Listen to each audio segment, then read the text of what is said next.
The whole thing about the world speeding up really interests me, because that's when people can lose their process. I think that comfort is the enemy of growth. We need to fail to really find out what we could be able to achieve. I honestly think that some people fear success. Hi there, everyone. Welcome back to the Demystifying Mental Toughness Podcast with your host, David Charlton. It's been a little while, as promised.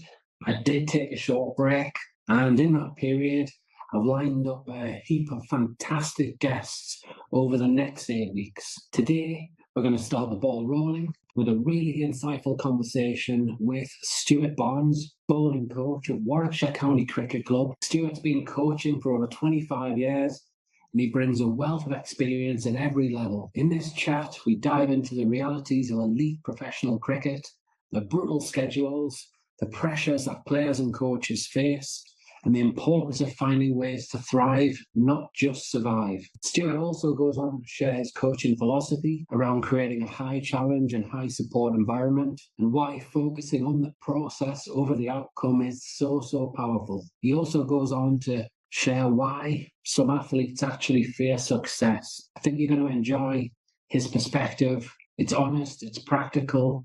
Whether you're a coach, a player, a parent supporting young athletes, it's going to be really helpful. Hi there, Stuart. Nice to meet you. Would you be able to share a little bit of background information to the listeners and to the viewers about yourself and cricket and your cricketing journey?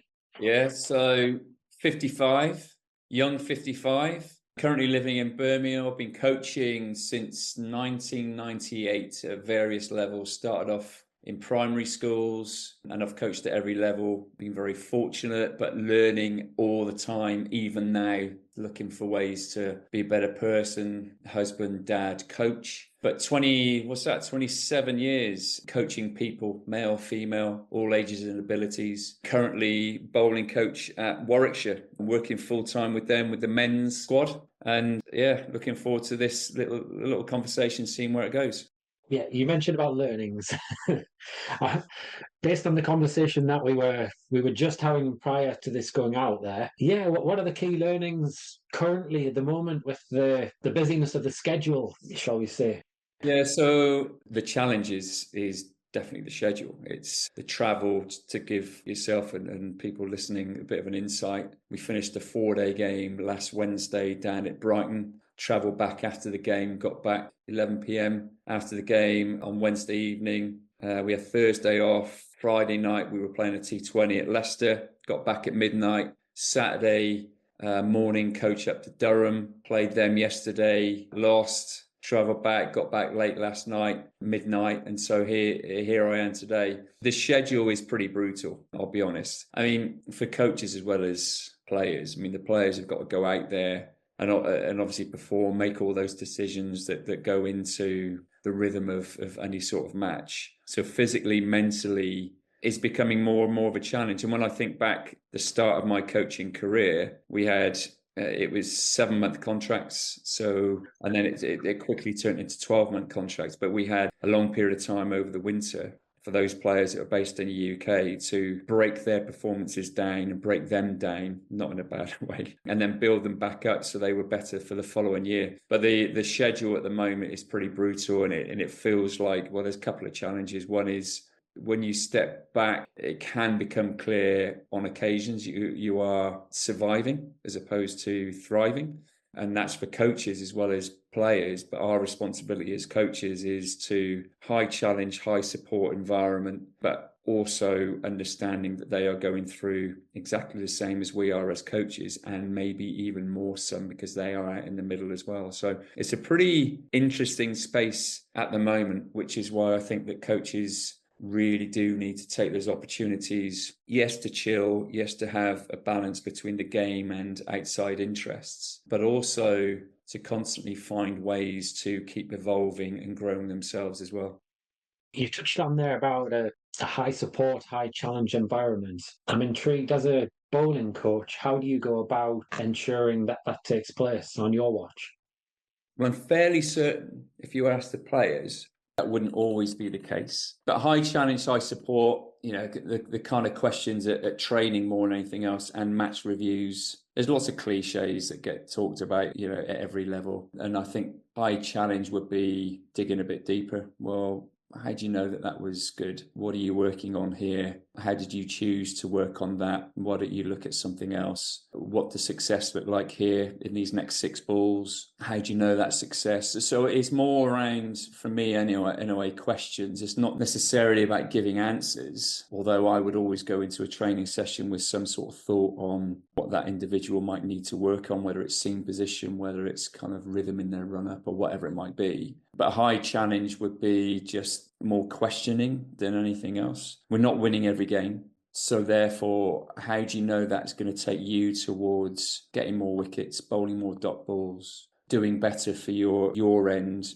so your bowling partner at the other end might take the wickets at the other end? How do you know? So it's just digging a little bit deeper, really, more than anything else, and listening to the language that they kind of respond back with, really. And then the support thing, a support area would be your empathy, your having some sort of idea of direction that they would need to go down, because some players don't have a clue. They just rock up and do what's asked them to do, sort of things. So helping them understand that actually it's their career. They do need to have an idea of what they want from the session, even if it's the wrong thing in my mind. And there's other areas they could look at to get the most from that training session. So high challenge and high support is the area that we have discussed needs tweaking. More challenge. We have in the past been very supportive as a coaching group.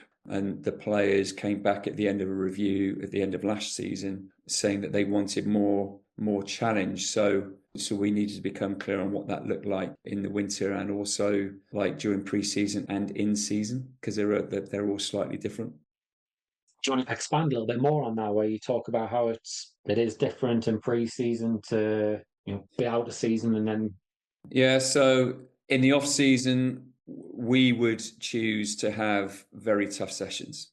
So that's the high challenge. We would make the decision and say, right, the session is going to be geared up to this. Batters, you're going to be batting for 18 balls, and we want you to have a strike rate, albeit in the nets. It's going to be hypothetical to a certain degree with fielding placings and all this kind of stuff. So we'd set it up and say, right, we want you to have a strike rate of 140. At the end of your 18 balls, that is your challenge. But before you do that, you're going to go with the S&C coach with your pads on. You're going to be running sprints. You're going to get you fatigued. And they wouldn't know what they're going into during the session. So, so players being players, they almost want every bit of detail before they go into the session. So the high challenge thing will be, no, this is our session today. This is what you're doing. You can do that in the winter. You can do that in pre-season. We went on pre-season to Abu Dhabi. So then you had the heat to contend with and the different conditions. So you could do a little bit of that in Abu Dhabi, more so in the winter. But as you move through closer and closer into kind of competition mode, it does still become challenging, but less physical, because when you're in the season, it is more physical challenge-wise anyway. So you have to get a bit of a kind of real feel for where people are at. And so you wouldn't, at the moment, we got training tomorrow. We've got a T20 game on Wednesday night. We wouldn't choose to have that high physical challenge tomorrow, to give an example. We might choose to have a high decision-making challenge. For instance, we'd say to the bowlers, you have to defend that side of the field. The wind is going that way. That's a short boundary. So get your head around it. You've got 2 minutes to come up with a plan, have a chat with your bowling partner, come up with a plan, explain the reasoning for your plan, and then it's about executing it. So we would choose that sort of challenge as opposed to a physical challenge, if that gives a good enough example of the kind of transitional. Yeah, that makes a lot of sense. And in terms of success, so you talked about success a little bit earlier there. You've got a match, you say, on Wednesday. What do you think the response of a bowler would be if you were asking them what success would be to them on the Wednesday evening, Matt? What do I think the response would be? Well, ultimately, it's the win against a good Lancashire team at home. So that would be overall what success looks like. And then, okay, what's going to help us do that? What happened in the last game? What did we take from the review? Okay, to give an example, we need to take more wickets in the power play. So how do we do that? What's the wicket going to be? What do we know about our opponents? Where can you shut batters down from hitting boundaries, and where can you apply pressure to build pressure to take their wickets, to make them take risks. So it would be about identifying our opponent's strengths and weaknesses, where are the opportunities, and then it would always come back to us. So what are the things that we do really well against any opposition? It's communicate, it's prep well, it's taking time out of the game, because again, the T20 games, they move pretty quickly, and always taking those opportunities to take those 5 seconds if you need to bounce off one of your teammates. Take time out, slow the game down, slow the world down, slow your mind down, and making sure at the end of your mark. One of the things that we talk about is, even if it's the wrong, any plan is better than no plan. Make sure you are crystal clear in what you want from that next ball, because ultimately the simplest form of any game, but what we've got in front of us, T20, is you win the next ball. How are you going to do that? Using what you know you are good at, a strength of yours. And ultimately that would be very simply the process we go through at training tomorrow. Yeah, and I think that's the key word, isn't it? Process. So really what you've described there is how the vast majority of cricketers, be that the elite cricketer or even the schoolboy, success to them will be winning the match, taking wickets slightly, and then you've broken it down into that word process, essentially. Some people can get confused about process. Yeah, they can.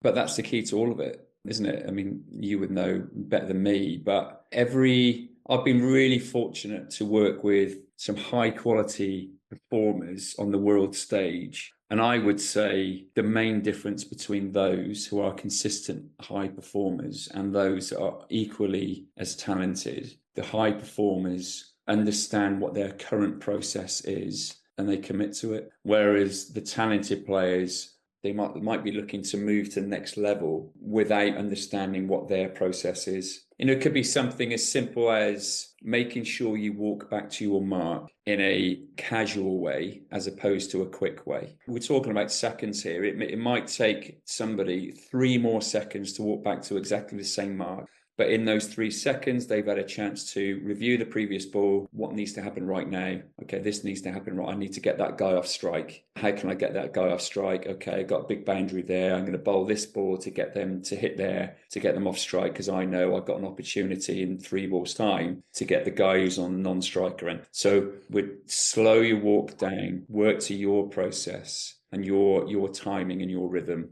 Be clear and bang. And I think that is the main. Consistent high performers kind of understand that, and they get to a point quicker than most where they understand what their process is. And it still doesn't guarantee they're going to win the next ball, but they're okay with it because they've stuck with their process. And they're always open to tweaking what their process is, because they always understand that their opponents are evolving as well, sort of thing. So they need to evolve with it as well. I think that's the main difference that I've observed anyway.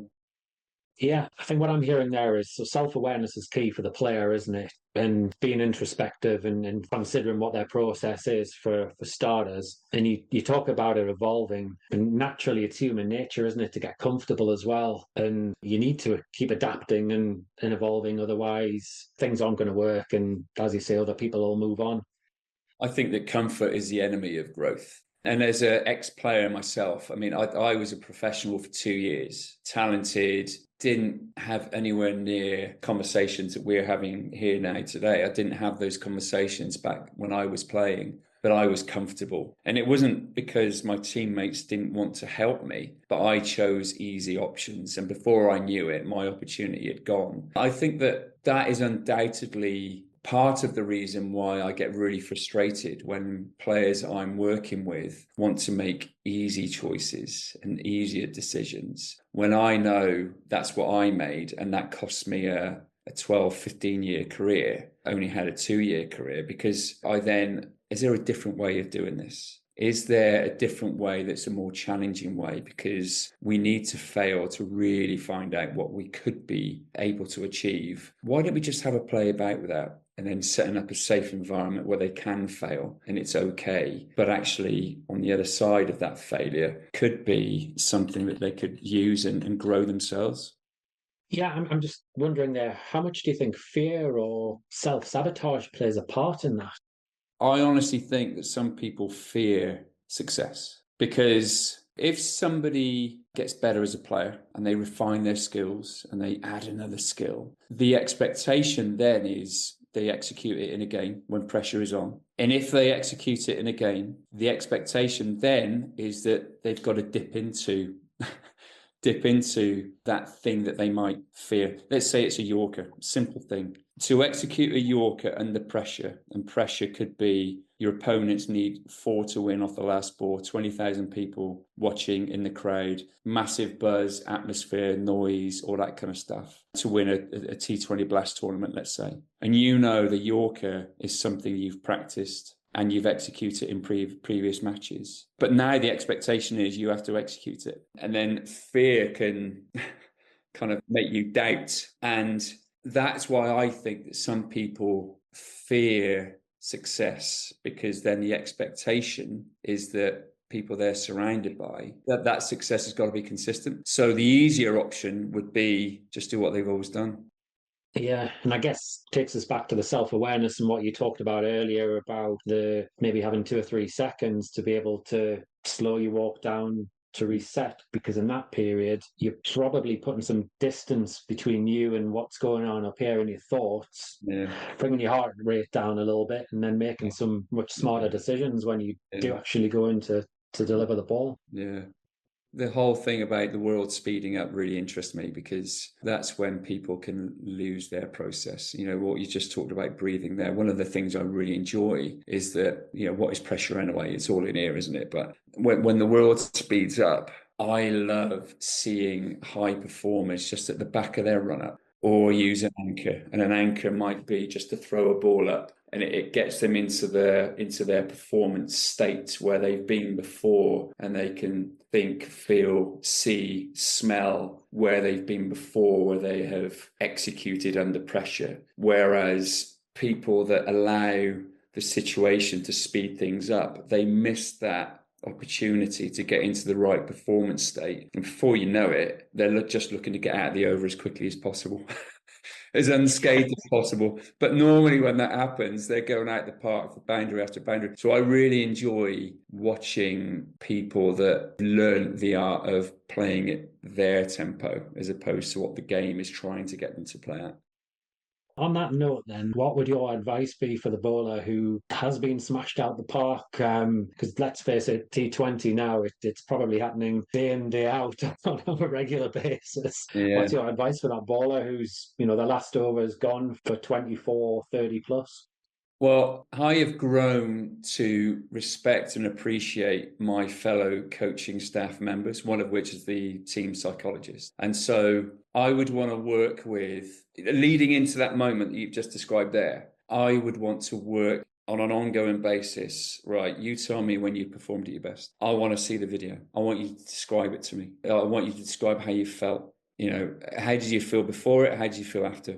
How did you feel about executing that Yorker that didn't go for a boundary and you won the game? That adulation, the crowd and whatever, the interviews afterwards. I want to know everything about what I was seeing from the other side of the boundary, as well as what they were feeling on the park. Because then what I am seeing the other side of the boundary, I want to make a match with how they felt when they were performing at their best, because I'm working with the team psychologist to get to that point as well. What ought to I be seeing? Because if I'm not seeing it, there's an opportunity for me and their teammates, if they also understand what's the one thing that my teammate needs to be doing or talking about, that they can help on the park in that moment as well. And so there's a piece of work leading into those moments that are highly pressurized, because you're talking about player bonuses, and they could be playing with mates of theirs that might be in debt or want to pay off their mortgage or want to buy a new car or whatever it might be. And it all relies on that one moment that they have got. But there's some work to do understanding what good and excellent looks like with the player, with the team psychologist, to build up a bit of a template before that moment happens, really. Well, what a great conversation that was. And there's going to be more next week with a part 2 with Stuart. I hope you found it as eye-opening as I did. Stuart really did pull back the curtain on what mental toughness looks like at the highest level in cricket. The big takeaway for me was the idea that elite performers aren't necessarily more talented. They just understand their processes and they commit to it religiously. That simple concept of taking 3 extra seconds to walk back to your mark, using that time to review, assess, and commit to a clear plan, it sounds almost too simple to be effective, doesn't it? But that's where the magic happens. I was struck by Stuart's honesty about his own playing career. He's someone who had talent, but he admits that he chose the comfortable options and it cost him a long career. And that takes real courage to share, but it also hands over power when it comes down to his coaching philosophy. He talked about comfort being the enemy of growth. And those words, well, they can really change how you approach challenges in any area of your life. He also went on to talk about the fear of success and the idea that many athletes, many cricketers actually fear success more than they do failure, because success brings expectations of consistency, expectations of high performance, high standards. And it's something that I've considered a little bit before, but not a huge amount, if I'm honest. His approach of working with sports psychologists to build these mental templates of peak performance moments, well, it's great stuff. And what I love most is how universally applicable these principles are. Whether you're playing cricket at the highest level, whether you're delivering a crucial presentation at work, you're having a difficult conversation with someone, or you're facing any high pressure situation, the foundations and the fundamentals remain the same. Control your tempo when the world's speeding up around you. Trust your process over the outcome and choose that challenging path over the comfortable one. Then there's the anchor technique, which he described, having something simple that grounds you in your performance state. That's something every single one of us can develop and use. But here's what really got me thinking as we wrap up today's episode. If comfort truly is the enemy of growth, and we know that choosing challenging paths lead to better outcomes, what comfortable choices are you making right now that might be costing you in your sport, your life, or your career? And I'd love to hear your thoughts on that. Feel free to DM me on social media or via email at info@sport-excellence.co.uk. Thanks for joining me today. Feel free to sign up to the Mental Edge newsletter, which I'm getting back on track with as of today, the 3rd of October. It ties in nicely with this episode and it comes in a new format. Details are in the show notes. Until next week, where Stuart shares yet more fascinating insights, have a fun week ahead.